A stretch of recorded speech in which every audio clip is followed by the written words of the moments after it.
여러분 이렇게 대면해서 말씀으로 교제하게 되는 것을 참 기쁘게 생각하고 감사를 드립니다. 여러분들의 용기가 아주 대단하신 분이에요. 다 갖추고 규모가 있는 그런 교회를 대부분 많은 사람들이 선호를 해요. 아마 이 교회 사이즈와 자기의 아마 이 뭐랄까요, 자기 위상이 관계가 되는 줄 아는 것 같아요. 그래서 전도를 해도 우리 목사님들 개척하는 교회들 보면 전도를 해놓으면 또 어디로 가느냐, 가까운 큰 교회로 간다는 게 참, 그래서 너무 마음이 아프다고. 근데 하나님 앞에 갈 땐 교파도 묻지 않으실 겁니다. 어느 교회 출신이라는 거 더욱 묻지 않으실 겁니다. 뭘 했느냐, 내가 과연 예수 그리스도 안에서 내가 승리의 삶을 살았느냐, 이것만 하나님께 관심이지 어디 출신이고 뭐 어느 교회에서 신앙생활하고는 한번 묻지 않으실 거예요. 자, 오늘은 부활절이에요. 자, 우리 개신교에서 3대 절기가 있어요. 그 첫째가 부활주일입니다. 부활절.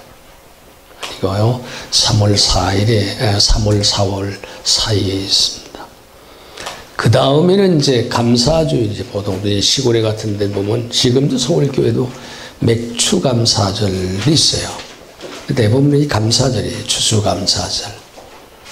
도시에서는 추수라고 하면 별로 의미가 별로 없잖아요. 추수 직접 하지 않으니까.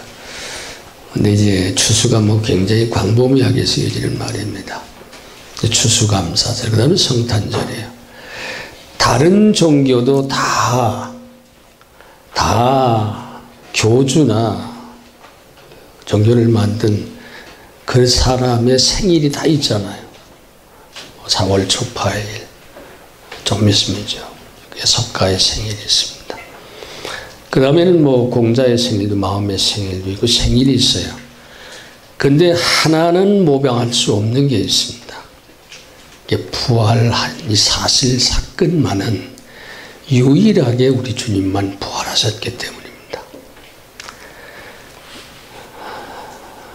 세상에서 저는 오늘 어제 아침에 이 말씀을 보면서 세상에서 가장 무서운 사람이 누굴까? 죽음이 모든 것을 해결하기도 하고 죽으면 끝난다고 생각하고 그런 생각을 가지고 사는 사람이 제일 무섭지 않겠나 하는 생각을 해봅니다. 그죠? 죽으면 다 모든 것 덮을 수도 있고, 나 죽으면 그만이지 완전 범죄도 가능하고, 그죠? 근데 고린도전서 15장 32절에 보게 되면 죽은 자가 다시 살아나지 못한다면 내일 죽을 터이니 먹고 마시자 하리라. 나 죽으면 끝나는데 뭐까지 거. 내일 생인데 이런 사람은 오늘 여기서 보니까 먹고 마시고, 그래서 여기에 관심이 있고, 내일이 뭐 사후의 세계가 없다고 생각을 하니까 인생을 얼마든지 방탕하게 살 수도 있고, 죽기 싫으면 그저 스스로 목숨도 끊을 수 있고, 이 세상에 힘이라는 게 참 많아요. 권력의 힘도 있고 금력이 오늘날의 만물 시대이기 때문에 하나님 앉아 있을 자리에 누가 앉아 있어요? 돈이 앉아 있습니다. 근데 이 돈, 금력의 위력이 대단하잖아요. 그 다음에는 뭐 지식, 그죠? 지력, 이게 다 힘입니다. 그 다음에는 뭐 무력, 완력, 이것도 얼마든지 힘이잖아요. 그렇죠?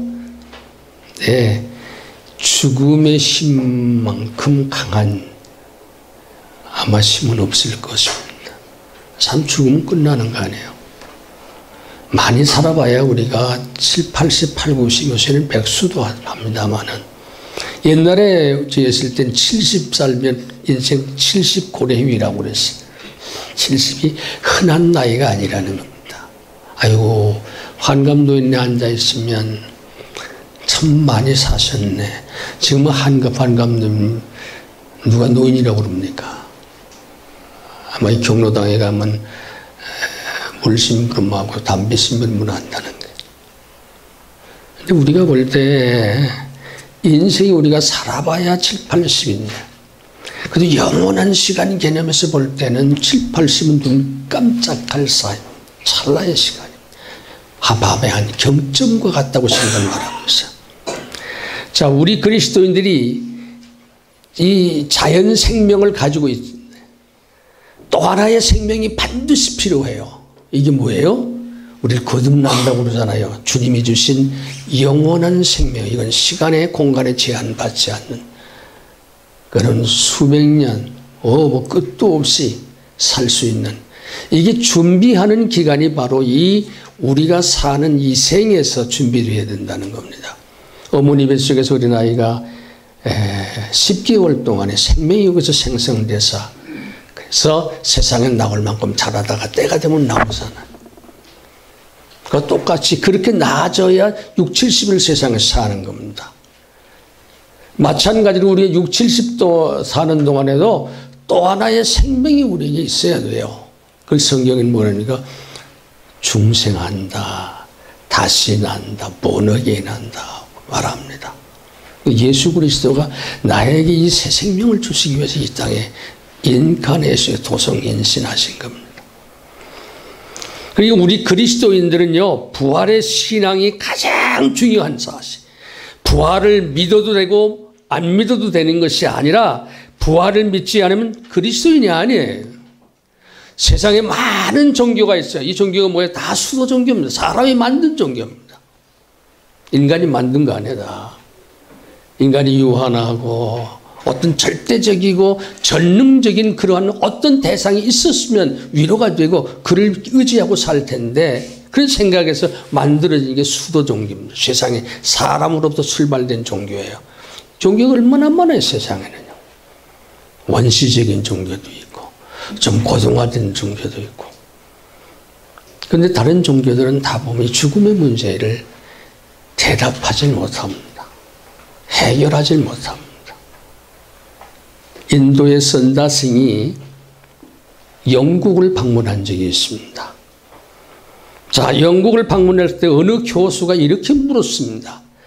당신이 대대로 선조들이 믿었던 힌두교를 버리고 기독교로 개종한 그 무슨 이유가 있습니까? 동기가 있습니까? 라고 물었어요. 간단하게 한마디를 했어요.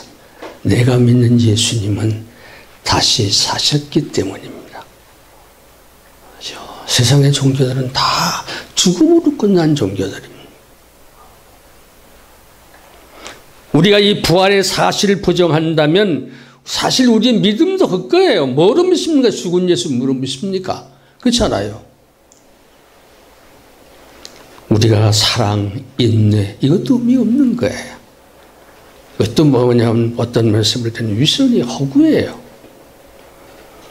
여러분 사도 바울이 이렇게 말했습니다. 고린도전서 15장 17절 보면 그리스도께서 다시 살아난 일이 없으면 그랬어요. 다시 살아나 부활하지 않았다면 너희 믿음도 없거라 그랬어요. 뭘 믿습니까? 죽은 예수를. 그죠? 그의 뭐 사상이나 생활, 아니 산 그 자체 본받을 것은 있을지 모르지만 우리가 믿어 종교적인 그런 대상으로 삼을 수는 없는 거지.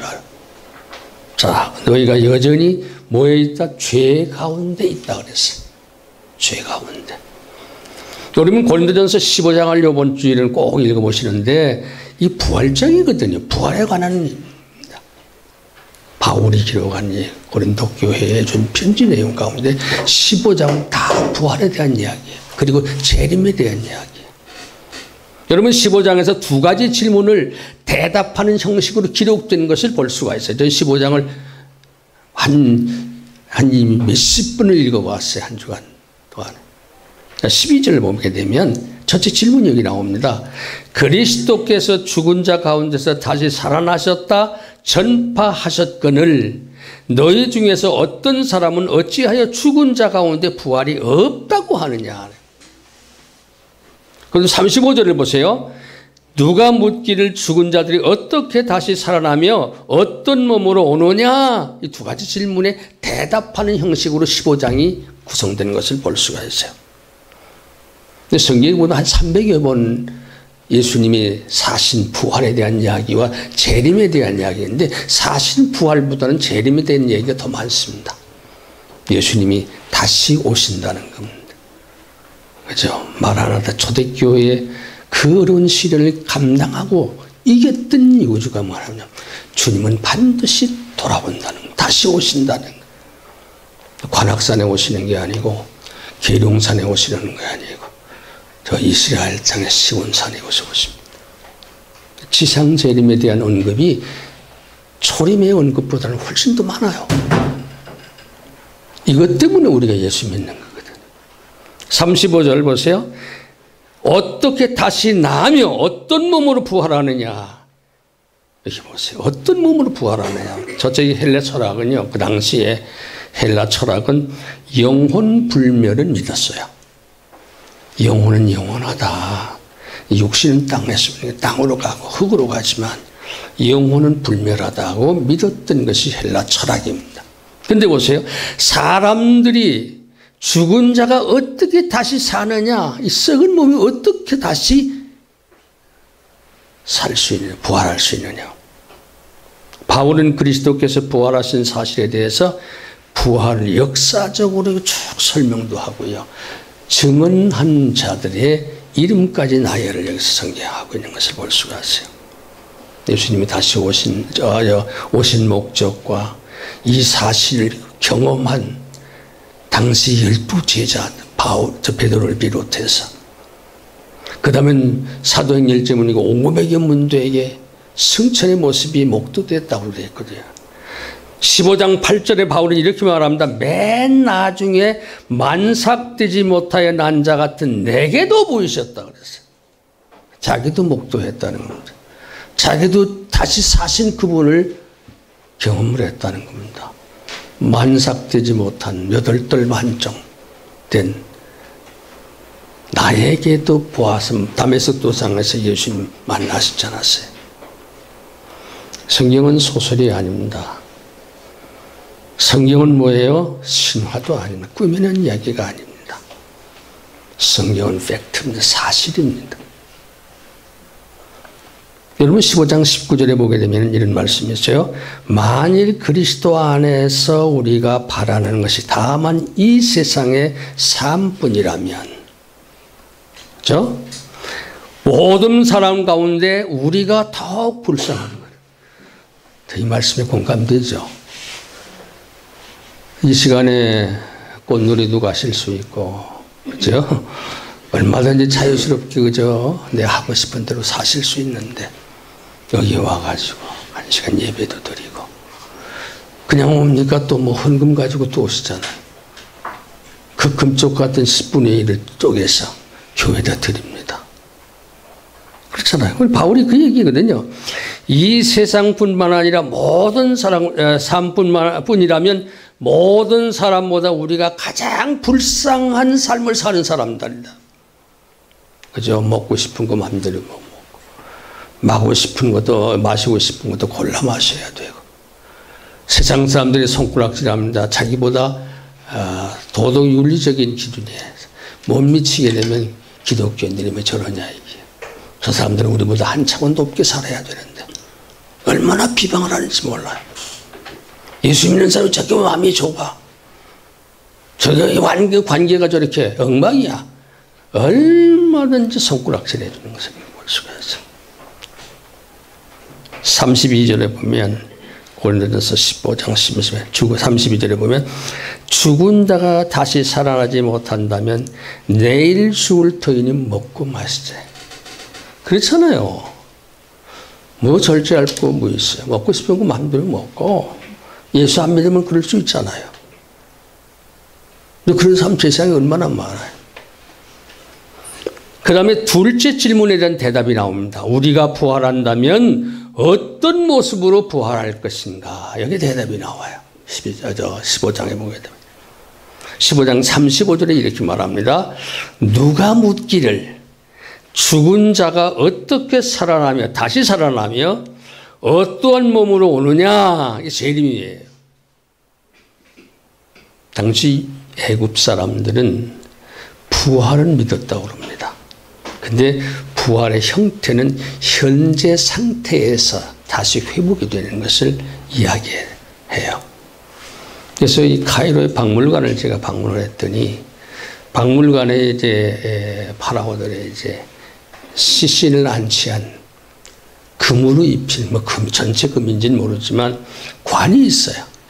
피라미드에서 뽑아가지고 전시를 해놨는데 그 옆에 둥그런 항아리들이 쭉 있습니다. 그게 뭘까? 거기 곡식이다 말이에요.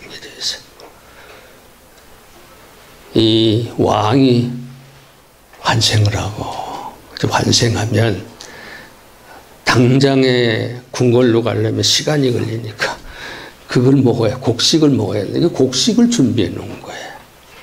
그러니까 사후의 세상을 그들은 인정을 했어요. 그런데 사후의 세상에 오는 사람은 어떤 모습으로 오느냐? 세상 신분 그대로 가지고 온다는 겁니다. 임금은 임금대로, 천한 종은 종대로. 근데 여러분 보세요. 옛날에 우리나라도 보세요. 저 어디 갑니까? 경주에 가게 되면 천마총들이 있어요. 그 보고 안에 보게 되면 별 기구들이 다 있습니다. 죽은 사람 시신 옆에. 심지어는 순장까지 합니다. 그러니까 살아있는 아내를 생매장시키고 부리는 하인들도 생매장시켜요. 그러니까 아주 원시시대 사람들도 사람은 사후의 세계가 있다는 겁니다. 그렇게 믿었어요. 그러니까 엄청나게 곡식도 갖다가 이제 같이 묻어주고 그랬습니다. 근데 오늘날 우리들이 보게 되면 다 죽은 신 섬기는 거 아닙니까? 무덤도 보게 되면 경북 고속도로를 들어가면 좋은 양지 바른 곳에는 거의 다 무덤이 있어요. 그렇죠? 그래서 무슨 명당이라고 그래가지고 여러분 불교는 윤회설을 믿잖아요. 그죠? 살상을 금해요.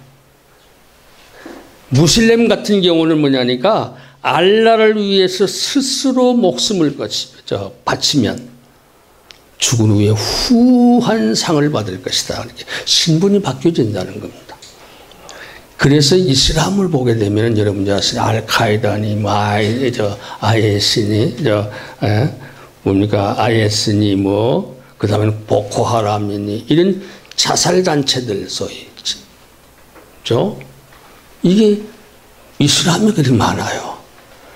지금은 지참금 없으니까 결혼도 못한 총각들이 그렇게 많은데. 그리고 80몇 프로가 거의 다 코란을 못 읽는 거예요. 제가 코란을 믿는 집도 방문해 봤더니 코란이 위에 다 금을 입힌 거, 돈 많은 걸 그런 그 코란이 있어요. 그걸 위에다 올려놓고 그저 읽느냐 그랬더니 못 읽는다는 거예요. 근데 이렇게 테러 단체들이 많은 이유가 뭐는 거 아니에요. 알라를 위해서 죽으면 순교하면 이게 순교라고 생각을 합니다. 어떤 이유든지 간에 알라를 위해서 위하는 것이라면 그러면 자기들은 죽어서 좋은 신분으로 부활할 수 있다는 겁니다. 35절 또 보시기 바랍니다. 질문에 우리가 죽어 육체가 썩을 것인데 이 썩은 육체가 어떻게 다시 사느냐 질문입니다. 바울이 36절에서 이렇게 말합니다. 어리석은 자여 내가 뿌리는 씨는 죽지 않으면 살지 못한다. 죽으니까 많은 열매를 취한다. 그렇게 말하고 있어요. 썩지 않고 어떻게 다시 사느냐 이게 반문하는 겁니다. 요한복음 12장 24절에도 이런 말씀이 있어요. 제자 안드레와 빌립에게 이렇게 주님이 말씀하시면 내가 진실로 진실로 너에게 이르노니 하나님이 잘 아시죠? 땅에 떨어져 죽지 아니하면 하늘 그대로 있지만 죽으면 많은 열매를 맺는다. 이번에 봄에 씨를 뿌리잖아요.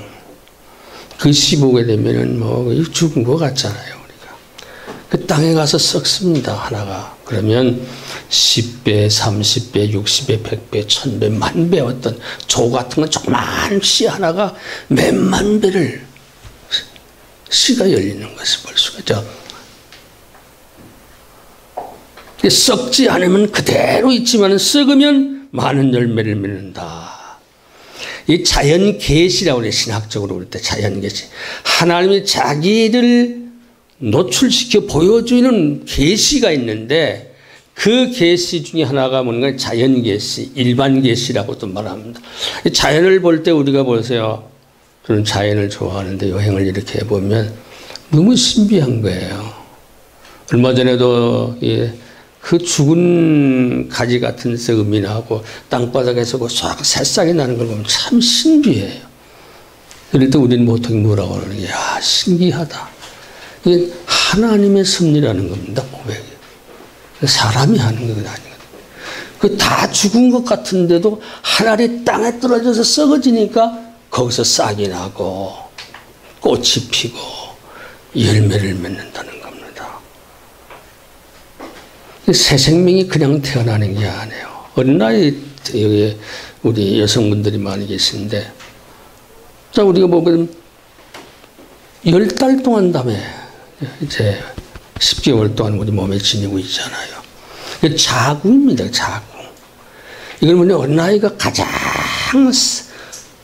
생명이 자라기에 가장 좋은 조건이에요. 이 자궁이. 근데 10개월 동안 다 생성돼서 이제 세상에서 살 만큼 되게 되면 불만 나옵니다.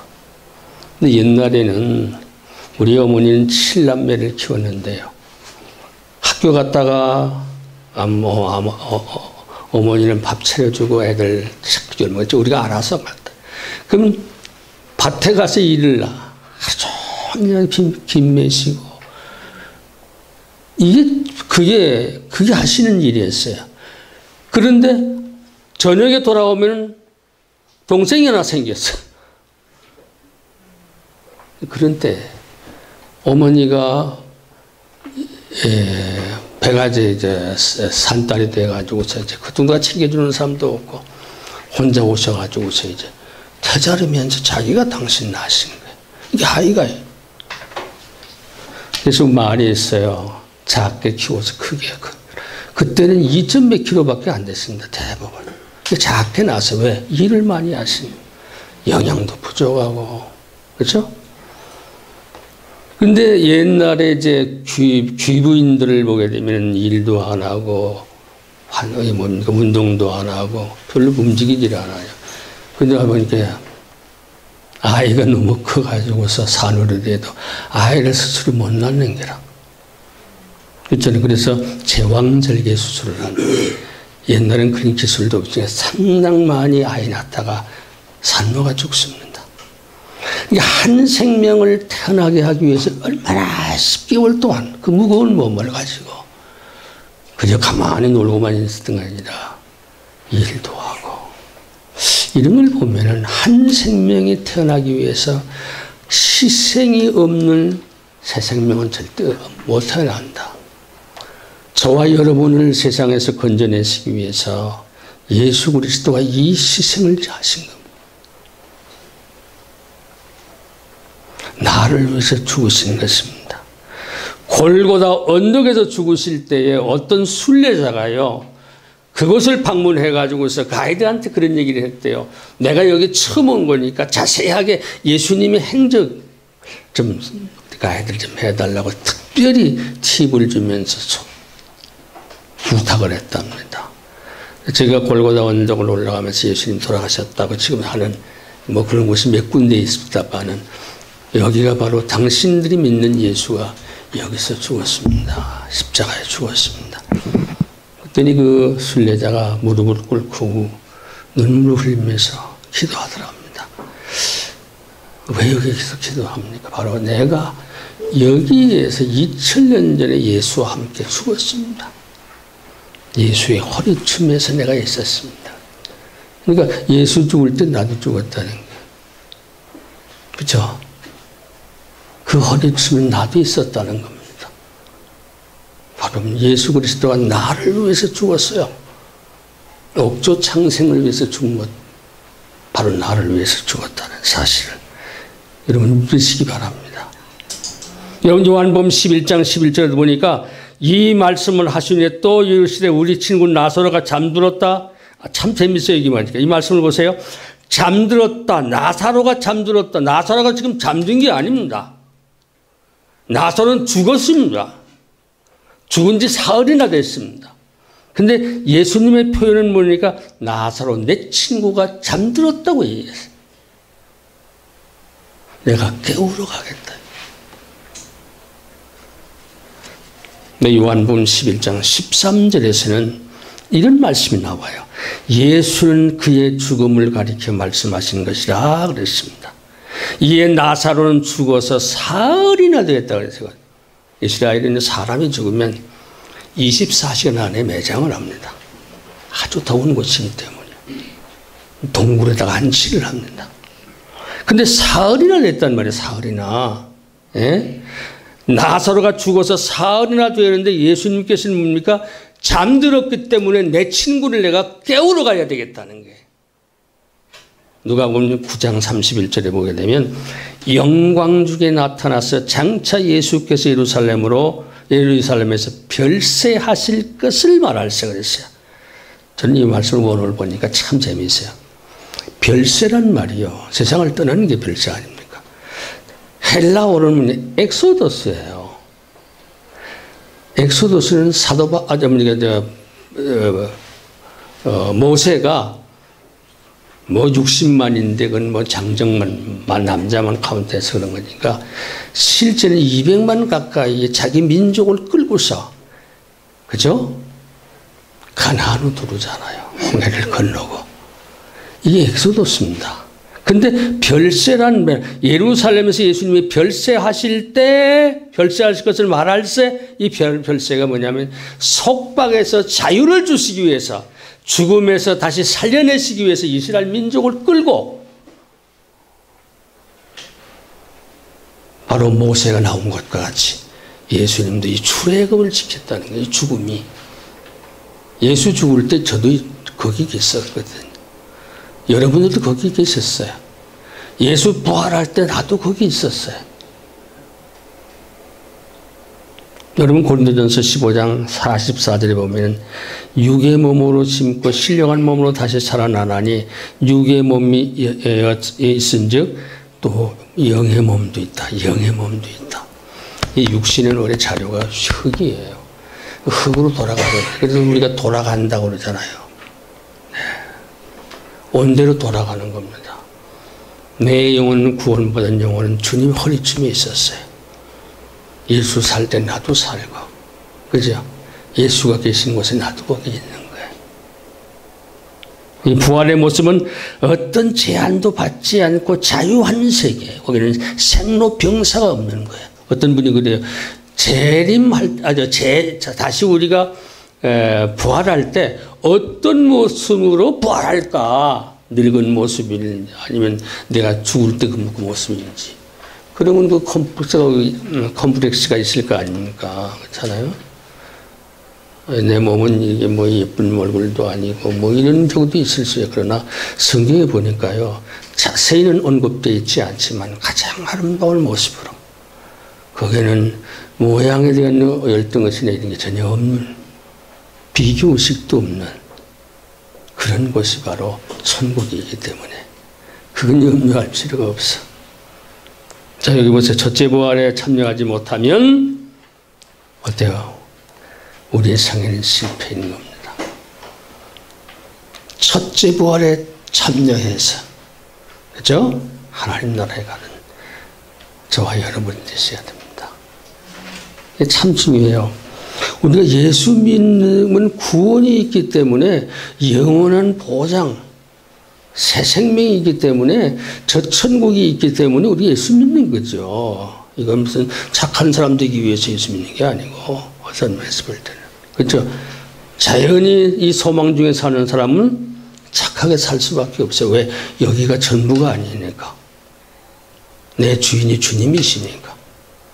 이런 로드십이 그냥 참 우리 마음속에 형성되게 돼 있어요. 그러니까 예수 잘 믿으면 착하게 돼 있어요. 옛날에 우리 시골에서 사람 하나 죽으면 아유 저 사람 참 착하게 살았으니까 좋은 데로 갔을 거야. 그런 말이에요. 안 믿는 사람들. 저 천국에 가는 건 좋은 사람, 착한 일 많이 하고 후덕하게 산 사람이 가는 곳이라고 생각을 했어요. 맞습니다. 예수 믿으면 달라지게 돼 있어요. 가치관이 달라요. 사는 방법도 달라요. 의식도 달라요.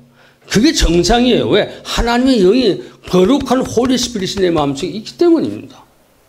그렇잖아요. 안 달라질 수가 없어요. 안 변할 수가 없어요. 안 변하면 그 문제가 있는 거예요. 그건 생명이 없는 거예요. 생명이 있으면 달라지게 돼 있어요. 주님 닮게 돼 있어요. 참 중요합니다. 부활절을 맞이해서 부활의 믿음을 가진 자는 진짜 하늘의 소망을 가지고 사는 사람입니다. 세상은 이건 잠시 잠깐이에요. 그때 준비하는 기간에 불과한 거예요. 이게 전부인 줄 알고 여기다 인생을 올인하고 사는 사람들이 있어요. 돈이면 다 해결하는 만몬 시대이기 때문에 하나님 자리에 돈 앉혀놓고 예수 믿는 사람들이 이 소망 중에 살지 못하고 현실에서 전부를 올인하고 사는 사람들이 얼마나 많이 있는지 모릅니다. 그 자연 얘기했잖아요. 얼마 전에 제가 이렇게 그 화단 이렇게 파보니까 벌레가 하나 있더라고요. 근데 제가 어렸을 때 배웠을 때 매미나 나비 같은 게 보면 다 보면 애벌레가 있잖아요. 땅속에 기어다니는 게. 배추 흰나비 뭐. 그죠? 우리가 배울 때. 또 무노랑나비. 매미가 있잖아요. 그 매미도 군뱅이거든요. 군뱅이. 근데 군뱅이가 땅을 치는 햇빛 보면 죽는 그 군뱅이가 나와서 자연은 여기저기 나무에 옮겨다니면서 노래를 부르고 그런 걸 볼 수 있어요.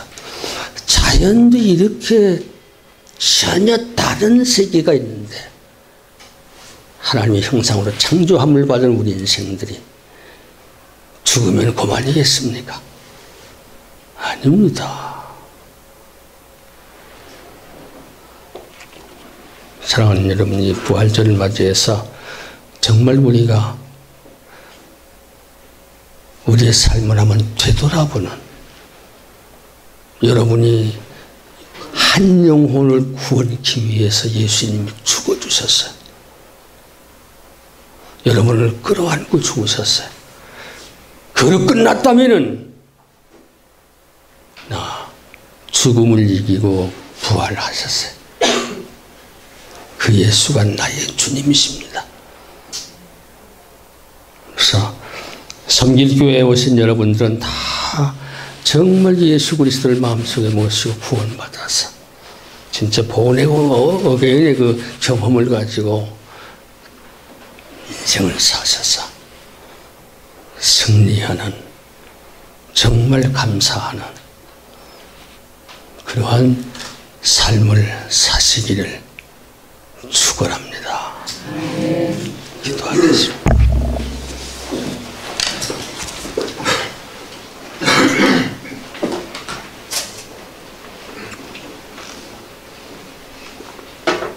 감사하신 아버지 하나님, 하나님께서 이 교회가 필요하셨기 때문에 이곳에 세우신 줄 믿습니다. 지금은 보잘것없는 작은 무리지만 하나님께서 약속하신 대로 복음이 있는, 생명이 있는 곳에는 번영이 있게 되어 있고 그 생명이 자꾸 번식되도록 되어 있기 때문에 우리는 그 사실을 알기 때문에 하나님 앞에 감사합니다. 이 섬길교회가 하나님 기뻐하시는 정말 복음만 전하는, 말씀만 전하는, 어떤 것도 돌아보지 아니하고 어떤 곳에서도 마음을 뺏기지 아니하고 이 순수한 복음만 전하듯 여의도에 죽어가는 영혼들 구령하는 구령의 교회가 될 수 있도록 축복해 주시기를 바랍니다. 할렐루야. 감사합니다. 예수님의 귀하신 이름으로 기도드립니다. 아멘.